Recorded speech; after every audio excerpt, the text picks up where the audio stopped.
Reka rero nkwifurize gukomeza kumererwa neza nshuti ukomeza gukurikirana channel wowe wakurikiye ibiganiro bitandukanye nakoze ku bijyanye no gutwita kuva umubyeyi agisama kugeza ku mezi 9 nari narabigusezeranyije yuko igice cya nyuma cyari gisigaye aricyo gice cya 7 kivuga ku kwezi kwa 9 no kubyara nacyo kigomba kuzaza byanze bikunze. Nicyo rero nkuzaniye ntujye kure, reka nkubwire ngo izindi video niba utarazirebye nizo ndibugende nshyira hano hejuru: igice cya mbere, igice cya kabiri, igice cya gatatu, igice cya kane n'igice cya gatanu uraza kubisanga hano hejuru, ariko kubera yuko hajyaho ibice bitanu gusa ubwo igice cya gatandatu ndaza kugishyira muri za video usanga hari inyuma, ariko nta nubwo byanabuza yuko uza kureba muri playlist. Ubwo nuvuga ngo playlist yose ijyanye no gutwita ku mubyeyi ndaza kuyishyira inyuma ku buryo ushobora kuyibona yose.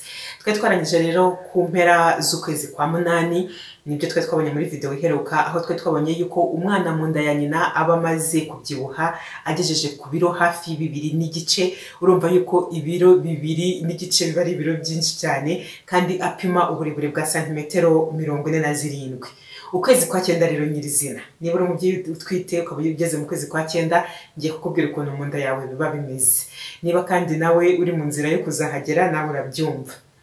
Uku kwezi rero kwa 9 kwakagombye gutangira noneho waramaze kwitegura kubyara neza ku buryo bwuzuye, kandi ukirinda kujya kure y'ivuriro kuko isaha n'isaha uba ushobora kubyara. Isaha n'isaha ushobora kubyara natangiye kukubwira ngo isaha n'isaha ushobora kubyara guhera mu kwezi kwa 7, ariko icyo gihe bwo wari kububyaye umwana utuzuye, ariko ku kwezi kwa 9 umwana yaruzuye, isaha n'isaha ushobora kubyara. Tugiye kureba ngo umubyeyi mu nda bimeze gute tubone kuza kureba umwana no kubyara. Umubyeyi rero ubu ngubu mu byo kwa muganga bagusuzuma iyo ugiyeyo, kuko twabonye kukomeza kujya kwisuzumisha, harimo kureba niba wujuje ibizatuma ubyara neza. Ubu nyababyeyi yawe bayipimye inyuma bakoresheje metero bushumi, ya metero umuntu basanzwe bakoresha bamupima agiye nko kudodesha imyenda, bakagombye gusanga nyababyeyi ireshya na santimetero nibura 30. Icyo gihe bakareba ko umwana afite ubuzima bwiza, ko nta kibazo, aho bareba ko umutima utera, niba yihindukiza mu nda umwana, niba yihindukiza bimwe tuvuga ngo indironka, bakanareba niba yaricaye uko bisabwa kugira ngo azabashe gusohoka. Twarabibonye yuko kugira ngo umwana abashe gusohoka neza cyangwa se umubyeyi abashe kubyara bisanzwe hatabayeho kumubaga, no ku mwana aba yaracuramye umutwe yarawurebesheje hasi. Ibyo rero nibyo kwicara neza navugaga. Ubu ngubu rero muri iki gihe ku mezi 9 ugiye kwa muganga banareba uko y'amazi umwana bamo angana. Nabyo ni ibintu by'ingenzi cyane, bakareba ibiro byawe wowe nk'umubyeyi, aho nakubwiraga ko wunguka ibigera mu 10 igihe ubu utwite, kandi bakareba niba tension arterielle cyangwa se blood pressure, no kuvuga umuvuduko w'amaraso, umuvuduko uko umutima utera, umuvuduko w'umutima uko umutima utera, bakareba niba umutima utera neza. Iyo basanze rero uzabagwa, muganga akwandikira gine ibizamini bijyanye n'ikinya bazagutera kugira ngo barebe ko icyo kinya nta kibazo cyagutwara nacyo ubwacyo, bityo bagatangira nyine kugutegura. Ubu noneho iki gihe mu kwezi kwa 9 igihe utegura kubyara isaha n'isaha, ugomba kwirinda kongera gukora ingendo ndende mu modoka, yemwe niyo zaba ari za hafi ariko ukunda kuzikora kenshi ntabwo biba ari byiza, wakagombye kuzigabanya. Ubu ngubu kandi uba wumva ushaka kujya kwihagarika buri kanya. Ibyo ngibyo ni ibisanzwe, ntugire ngo ni uburwayi, ku mugore utwite biba ari bisanzwe. Ubu ngubu akenshi ku mugoroba ujya wumva inyama zigize nyababyeyi zisa n'izikanya, ariko ntibikurye, nubwo zikanya ariko ntibikurye. Ubu ziba zitangiye kwimenyereza nyine akazi zizakora igihe cyo kubyara kigeze, kuko hazabaho kwikanya no kwikanyura. Uku rero kwihagarika kenshi bikaba biterwa nuko inyama zo mu nda ziba zaragiye zibyiga, harimo n'uruhago rw'inkari ruba rwarigize, ku buryo ruba rutagifite akanya kanini udukari twose tugezemo dushaka gusohoka. Ubu kubona ibitotsi bijya bikugora kubera ko uba wanabuze uruhande waryamira, uribaza se ndyamira iburyo, ndyamira ibumoso, ngarame nubame, ukumva byose biri kukujena. Ariko twabonye ko iyo bigushobokeye umwanya munini wakagombye kuwumara uryamiye urubavu rw'ibumoso. Ibyo ukora hafi ya byose birakunaniza, yewe n'utuntu abandi babona ko ari duto wowe birakunaniza. Ibi ngibi rero ni ibisanzwe, wikumva ko wabaye umunebwe cyangwa se ko warwaye, ni ibisanzwe ku mugore ufite inda igeze mu mezi nk'ayo iyawe igezemo. Ubu mwana aritegura gusohoka kuri uku kwezi kwa 9, niyo mpamvu nyababyeyi hamwe n'umwana uyirimo bimanuka bikigira hasi, donc inda isa naho imanutse ikajya kugira hasi. iki gikorwa rero cyo kugira hepfo kwa nyababyeyi gisa naho kiruhura umubyeyi ukuntu, kubera ko nyababyeyi ibitagisunika za nyama zindi zo mu nda nyine ngo izibyiga, bituma rero ubasha guhumeka neza kurusha mbere, kandi bigatuma ubasha kurya uko ubyifuza nta nkomyi kurusha mu mezi yabanje, kurusha ku kwezi kwa 7 n'ukwezi kwa 8. Umwana mu nda rero we byifashe gute? Ku mwana mu nda iminsi ye ya nyuma ayimara mu nda yunguka ibiro kandi akagira imbaraga. Ibi bikazamufasha nyine kuzasohoka mu nda, kubera ko yagiye gusohoka mu nda akoresha imbaraga agasunika agasohoka. Muri iyi minsi ye ya nyuma rero atakaza cya kintu yari yifubitse twise nk'ibaba, agafata ibara na wa mubiri uzamubonana navuka. Noneho ubwoya umwana yari afite ku mubiri akiri mu nda nabwo buragenda, donc rwa ruhu na bwa bwoya twe twarabwisera nubwo ibyo ngibyo biragenda, noneho agafata umubiri mwiza uzamubonana navuka. Ubu nta kinyeganyega cyane nka mbere, kubera ko noneho y'amazi yiberamo yaragabanyutse yabaye makeya, ndetse kubera ko nawe ubwe yarakuze nta mwanya uhagije wo kwikinagura aterera akaguru hasi agira gute yihindukiza akibona. Ubu kwezi kwa 9 rero umwana wawe ntago tukimwita premature, ndagakiraga premature, cyangwa se kuvuga ngo ntabwo yuzuye, ahubwo ubu yarakuze neza ategereje gusohoka mu nda gusa nta kindi. Kandi ibyo ngibyo azabikora igihe azashakira, nta muntu n'umwe uzi umunsi n'isaha. Uku kwezi rero kwa 9 ari nako kwa nyuma kubarwa hagati y'icyumweru cya 37 kugera ku cyumweru cya 41. Urumva ko harimo espace nene, harimo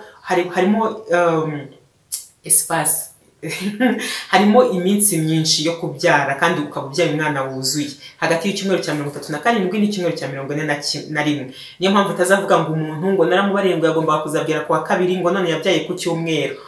Ntabwo ari uko biba bimeze. Haba harimo interval yo kubyara kuva ku cyumweru cya 37 kugera ku cya 41, ibyumweru bibarwa uhereye igihe umugore aherukira mu mihango ya nyuma.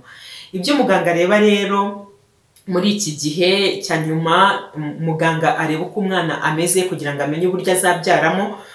Urugero nshobora kuguha kugira ngo wumve ukuntu muganga bireba. Niba umwana atarigeze acurama, donc ntiyigeze arebesha umutwe hasi, icyo gihe bivuga ko ntabwo yigeze yihindukiza, cyangwa se yari yarihindukije ariko ageze mu kwezi kwa nyuma arongera ariyicarira.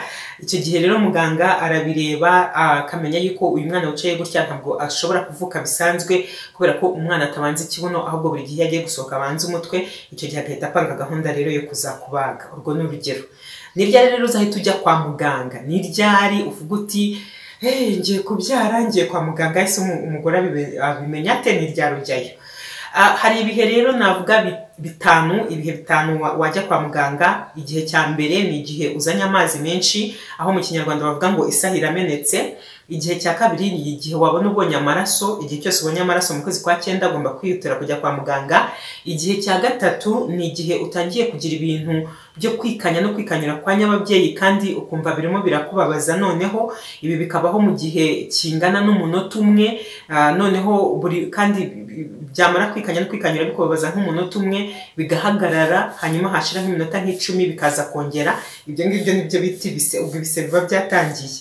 Nanone igihe cya 4 ni igihe waba utacyumva umwana wawe anyeganyega, nabwo ugomba kwihutira kujya kwa muganga, kuko nibwo twavuze ko mu kwezi kwa nyuma anyeganyega buhoro ariko abakinyeganyega. Igihe cya 5 ni igihe ugeze ku itariki muganga yaguhaye ateganya ko ari uzabyariraho, ariko ukabona nta kintu na kimwe cy'ikimenyetso ubona, nta kintu wumva, nta yasaho ntiyamenetse, nta maraso ubonye, nta bise uri kumva byo kwikanya no kwikanyura. Icyo gihe ugomba kwihutira kujya kwa muganga. Igisigaye rero ni ugutegereza umunsi wo kubyara. Gusa nakubwira ko buri wese agira ibise byihariye, ntabwo ibise bimera kimwe, ndetse no ku mugore umwe ntabwo ibise bimera kimwe. Uko ibise byawe byagenze ku mwana wa mbere ntabwo ariko bigenda ku mwana wa kabiri. Ikindi kandi ibise byo ku mwana wa mbere bikunda gutinda bikamara igihe kinini kurusha abandi uzabyara, ariko bitanabujije ko ushobora kugera ku mwana wa 3 cyangwa wa 4 ukabona ahubwo nibwo utinze kubise. Ariko icyo nkwizeza ni kimwe, nuko wabyara neza, wabyara bakongereye, wabyara bakubaze, wabyara ubabaye cyane wenda gupfa, wabyara wumva ari ibintu bisanzwe ukibaza uti kuki bambwiraga ngo ni ibintu bibabaza kandi nkaba numva bitambabaje. Uko byagenda kose nuterura umwana wawe mu ntoki umaze kubyara, uzahita wibagirwa ibyakubayeho byose, uzahita wibagirwa bwa bubabare, uzahita wumva ugize ibyishimo byinshi, uzahita ubona ibitangaza by'Imana mu ntoki zawe. Nkuko rero nakubwiye ko mu gihe cyose cyo gutwita kirangira umugore yariyongereye ibiro bigera ku 10, umwana uri mu nda nawe aba yarikubye ibiro yatangiranye inshuro zigera hafi kuri 600, aho igihe cyo kuvuka kijya kugera apima mu biro 3 n'amagarama 200. Ariko ibi ngibi ni mu rugero, kuko harimo umwana ushobora kuvukana ibiro birenga ibyo biro 3 n'amagarama 200, akaba n'umwana ushobora kuvuka afite ibiro bikeya kuri ibyo ngibyo. Ngibyo rero ukuntu biba bimeze. None ngiye kukubwira incamake y'ibihe by'ingenzi biba byararanze umwana mu nda ya nyina kuva avutse kugeza kuva agisamwa kugera avutse. Ku cyumweru cya mbere nibwo umwana ashaka aho agomba kuzakurira muri nyababyeyi, hanyuma ku cyumweru cya 4 cyangwa mu kwezi kumwe umwana uri mu nda ya nyina nibwo umutima we utangira gutera, naho ku cyumweru cya 6 ku kwezi kumwe n'igice nibwo umwana atangira kuzana amaboko n'amaguru. Ku cyumweru cya 7 mbese yenda kugira amezi 2 mu nda ya nyina umwana atangira kuzana amatwi n'intoki. Iyo hashize amezi 4 umwana nibwo atangira kunyeganyega, mama we akajya amwumva yinyeganyeza mu nda, inda nyine igatangira konka. Ku mezi 5 wa mwana uri mu nda ya nyina atangira kumera umusatsi. Hanyuma iyo umwana agize amezi 6 ari mu nda ya nyina nibwo atangira kujya yumva ibintu bikorerwa ku isi, kumva umuziki, kumenya ko mama wageze mu isoko n'ibindi. Kandi uyu mwana bashobora kumva ijwi rya papa we ndetse n'irya mama we. Ibi byose iyo abyumva birumvikana atangira no kugira uko abyifatamo. Hanyuma iyo habura ukwezi kumwe ngo avuke wa mwana uri mu nda ya nyina, ubwo abagize amezi 8. Ibihaha noneho by'uyu mwana biba bimaze gukora neza, umwana akitegura kuvuka yifata uko bisabwa. No kuvuga ngo umutwe awerekeza hasi, cyangwa se ku mwenge azanyuramo avuka ariwo nkondo y'umura, ikibuno hejuru. Ku mezi 9 rero umwana aba yiteguye kuvuka isaha n'isaha. Ni nayo mpamvu bya bindi bajya bakubwira ngo kuki umwana ku mezi 7 iyo avutse abaho ariko ku mezi 8 ntabeho, ni ukukubeshya. Ku mezi 7 hari ibintu byinshi biba bikikora bikisuganya, mu gihe uko agenda yegereza igihe cyo kuvuka byose biba bitangiye kugenda bitungana. Urugero tumaze kubona ko ku kwezi kwa 8 aribwo umwuka mu bihaha donc atangira kumenya guhumeka, uko azahumeka ageze hanze. Urumva rero ibyo ngibyo byose kwezi kwa 7 biba bitaritegura, ariko kwezi kwa 8 biba bimaze kwitegura. Niyo mpamvu uko umwana aba asigaje igihe gito cyo kuvuka, iyo avutse atuzuye aba afite amahirwe menshi yo gukomeza kubaho kurusha kuvuka ataragera hagera. Ndagushimiye cyane rero, bizere ko izi video uzireba nanone kuva ku ya mbere kugeza kuri iyi ngiyi ya nyuma, kugira ngo ubashe kumenya imikurire y'umwana mu nda ya nyina kuva gisamwa kugera avutse. Ndakubwira ngo niba warakanze subscribe, merci beaucoup. Hanyuma niba utarabikora ushobora guhita ubikora ntarirarenga, kandi no kubuza ugasura ama video ukongera ukigendera ukayareba, nabyo ntago ari bibi. Kanda like niba video wayikunze, usharinge n'abamama batwite bamenye ibyo bitangaza barimo bikorerwa mu nda yabo. Urakoze cyane.